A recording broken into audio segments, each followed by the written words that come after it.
মুক্তিযুদ্ধ হয়েছিল সেই বিচার প্রক্রিয়া যদি চলতে পারে, যে স্বাধীনতার যে চেতনা, যে মানবতার চেতনার নামে যে বিচার ব্যবস্থা, যুদ্ধাপরাধ বিষয়ক যে অপরাধ ট্রাইব্যুনাল, ইনশাল্লাহ ভবিষ্যতে এই ধরনের ট্রাইব্যুনাল হবে।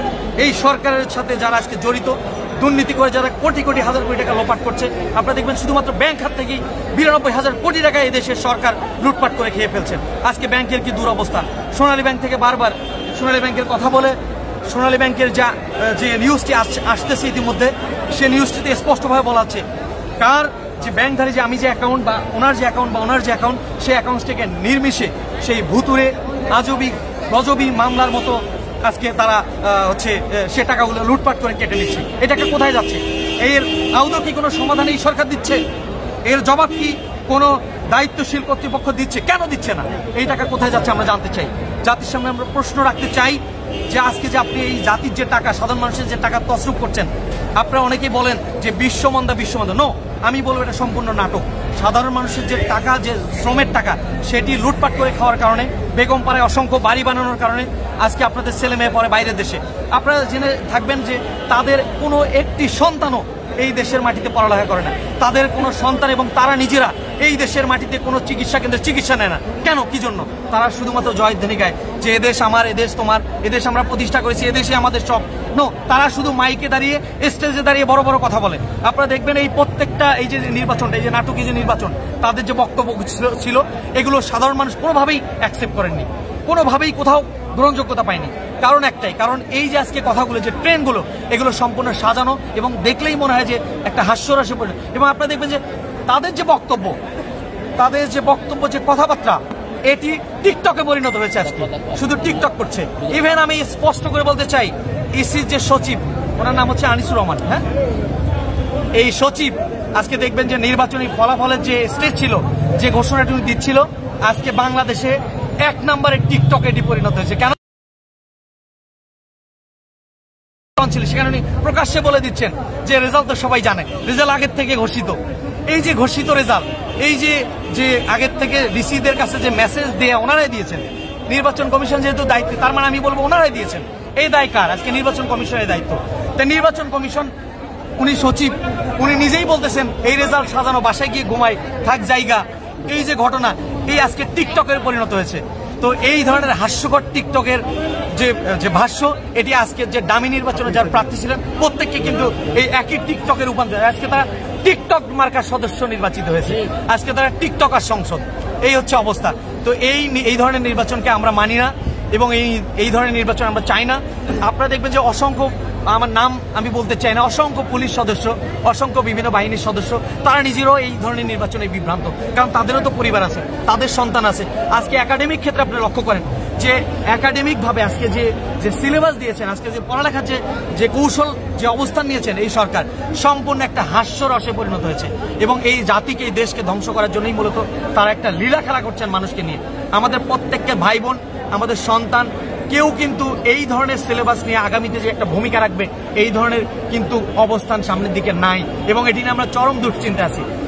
তো আজকে দেশের যে মন্দা, ব্যাংক খাতের যে দুর্নীতি, রাজনৈতিক যে পরিস্থিতি, এই যে একটা বেহাল অবস্থা, এই আমরা একটা থমথমে পরিস্থিতিতে বাস করছি।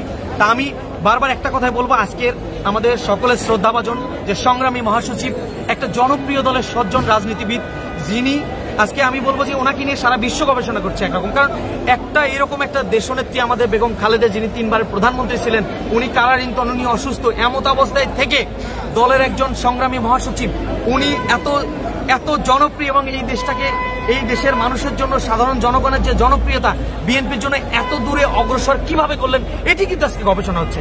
আজকে ঠিক একইভাবে আমি স্পষ্টভাবে করে বলতে চাই আপনাদের সামনে, আমাদের একজন নোবেল বিজয়ী, আমাদের সকলের শ্রদ্ধাভাজন ডক্টর মোহাম্মদ ইউনূস, যাকে নিয়ে সারা বিশ্বের 172টার মতো দেশ, 120 নাম করা ভার্সিটি তাদের এই ডক্টর ইউনূসকে নিয়ে সিলেবাস করেছেন। তাদের বিশ্ববিদ্যালয়ে তাকে নিয়ে আজকে গবেষণা করছে যে কিভাবে doctor Mohammad Yunus micro credit ফিন্যান্সের মাধ্যমে বাংলাদেশকে এত দূরে নিয়ে গেলেন, সারা বিশ্বে এত বড় প্রতিষ্ঠান তিনি পরিণত হলেন। এই যে আজকে গবেষণা হচ্ছে না ওনাকে নিয়ে, এই যে আজকে তাকে পর্যন্ত আজকে শেখ হাসিনা সরকার তার যে পার্সোনাল, অর্থাৎ নিজস্ব যে ক্ষোভ, সেটির থেকে উনিও কিন্তু রেহাই পেলেন না। এবং সারা বিশ্ব বলছে ওনাকে কেন সাজা দিচ্ছেন? এই সাজা অবৈধ। ওনার যে লেবার কোডের যে আইনটা, লেবার কোডের যে বিচার ব্যবস্থা, সেটি নিয়ে বারবার প্রশ্নবিদ্ধ হয়েছেন বিচারক এবং বিচার ব্যবস্থা।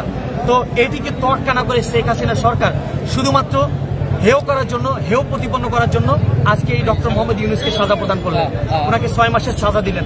আমি আইনজীবী হিসেবে বলতে চাই, আমার ক্ষুদ্র জ্ঞানে যেটি বলে স্পষ্টতই এই ধরনের বিচার ব্যবস্থা, এই যে আজকে রাতে যে বিচার হচ্ছে, সাক্ষী ছাড়া যে বিচার কাজ, আমরা বারবার বলে আসছি যে তাবেদারি বিচার কাজ, অর্থাৎ আপনারা বিচারকেরা নিয়োগ প্রাপ্ত হচ্ছেন শুধুমাত্র আওয়ামী বিবেচনায়, আপনাদের ডিএনএ টেস্ট হচ্ছে, আপনারা আওয়ামী লীগ করেছেন কিনা, আপনাদের আওয়ামী পরিবার কিনা, এই ধরনের বিচার ব্যবস্থা আমরা একটা দেশের বিচার ব্যবস্থা চলতে পারে না। কারণ এই দেশের বিচার ব্যবস্থায় একটা দেশ একটা চলতে গেলে ভূখণ্ড বিচার ব্যবস্থা অত্যন্ত গুরুত্বপূর্ণ একটি শাখা। 2007 সালে মাজদার হোসেনের যে কেস ছিল সেটিতে সুস্পষ্ট বর্ণনা আছে এবং সুস্পষ্টভাবে এই বিচার বিভাগ যে স্বাধীন, যে পৃথকীকরণ, সেটির কথা 2007 সালে সেই মাজদার হোসেন কেসের মাধ্যমে বলা হয়েছে। আজকে আদৌ কি এই সরকারের যে প্রশাসন, এই সরকারের যে বিচার ব্যবস্থা, যে স্বরাষ্ট্র মন্ত্রণালয়ের যে আইন মন্ত্রণালয়, সেটির মাধ্যমে আমি আপনাদের সামনে প্রশ্ন করতে চাই, এই বিচার ব্যবস্থা কি স্বাধীন হয়েছে? কখনোই না বন্ধুরা। তো আমি বলবো, এই বিচার ব্যবস্থার জন্য মানুষ আজকে যুদ্ধ করেনি, এই বিচার ব্যবস্থা দেখার জন্য, এই ধরনের বেহাল পরিস্থিতি তৈরি করার জন্য আজকে আমরা আইনের শাসন নিয়ে কাজ করার স্বপ্ন দেখি নাই। আজকে আইন পড়েছি, আইনের শাসন নিয়ে কাজ করছি। দুর্ভাগ্যের বিষয়, দুইটো টার্ম 2014 এবং 2018 সালের একটি নির্বাচনে ভোট প্রদান করতে পারেনি। হাস্যরস, দুর্ভাগ্যজনক, দামি নির্বাচন, বানরের পিঠা ভাগাভাগির একটা মানে লম্পটময় দৃশ্য, কলঙ্কজনক অধ্যায় এই 7 জানুয়ারি 2024 সালের নির্বাচন। সেটিতেও ভোট প্রদান করতে পারলাম না, ভোট প্রদান করতে পারিনি। আমি সৌভাগ্যবান মনে করছি। সারা দেশের মানুষ ভোট দেয়নি, সারা দেশের মানুষ ভোট কেন্দ্রে যায়নি।